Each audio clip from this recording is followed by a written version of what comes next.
بسم اللہ الرحمن الرحیم۔ السلام علیکم، میری آپ سبھی سے التجا ہے کہ ایک مرتبہ درود ابراہیمی پڑھ لیجیے گا۔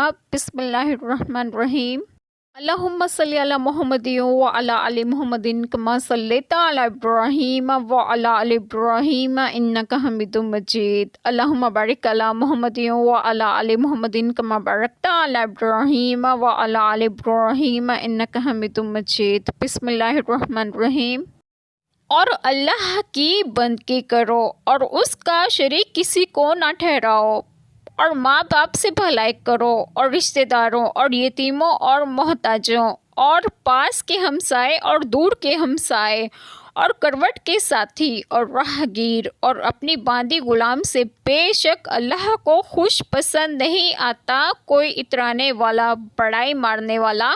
بسم اللہ الرحمن الرحیم۔ آج بات آپ لوگوں سے ڈسکس کروں گی وہ یہ ہے کہ اس آیت کریمہ میں ہے کہ اور اللہ تعالیٰ کی بندگی کرو اور اس کا شریک کسی کو نہ ٹھہراؤ، نہ جاندار کو نہ بے جان کو، نہ اس کی ربوبیت میں نہ اس کی عبادت میں، اور ماں باپ سے بھلائی کرو ادب و تعظیم کے ساتھ، اور ان کی خدمت میں متعد رہنا اور ان پر خرچ کرنے میں کمی نہ کرو۔ ایک حدیث مبارکہ میں ہے آپ صلی اللہ علیہ وسلم نے 3 مرتبہ فرمایا اس کی ناک خاک آلود ہو۔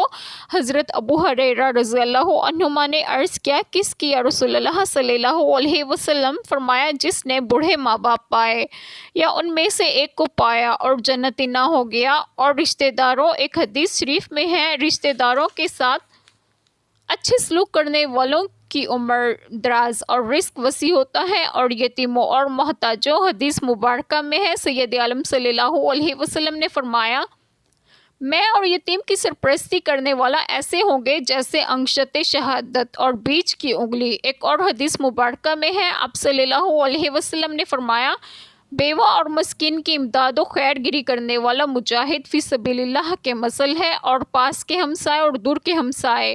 آپ صلی اللہ علیہ وسلم نے فرمایا کہ جبریل علیہ السلام مجھے ہمیشہ ہمسایوں کے ساتھ احسان کرنے کی تاکید کرتے رہے، اس حد تک کہ گمان ہوتا تھا کہ ان کے وارث قرار دیں، اور کروٹ کے ساتھی یعنی بیوی یا جو صحبت میں رہے یا رفیق سفر ہو یا ساتھ پڑھنے یا مسجد و مجلس میں برابر بیٹھے، اور راہگیر اور مسافر و مہمان۔ حدیث مبارکہ میں ہے کہ جو اللہ تعالیٰ اور روز قیامت پر ایمان رکھے اسے چاہیے کہ مہمان کا اکرام کرے، اور اپنی باندی و غلام سے کہ ان کو تکلیف نہ دو اور سخت کلامی نہ کرو، اور کھانا اور کپڑا بقدر ضرورت دو۔ حدیث مبارکہ میں ہے رسول پاک صلی اللہ علیہ وسلم نے فرمایا جنت میں بدخلق داخل نہ ہوگا، بے شک اللہ تعالیٰ کو پسند نہیں آتا کوئی اترانے والا اور بڑائی مارنے والا، متکبر، خود بین، جو رشتہ داروں اور ہمسایوں کو ذلیل سمجھے۔ اللہ تعالیٰ ہم سب کے تمام گناہوں کو معاف فرمائے اور ہمیں صراط مستقیم کی راہ پر گامزن کریں،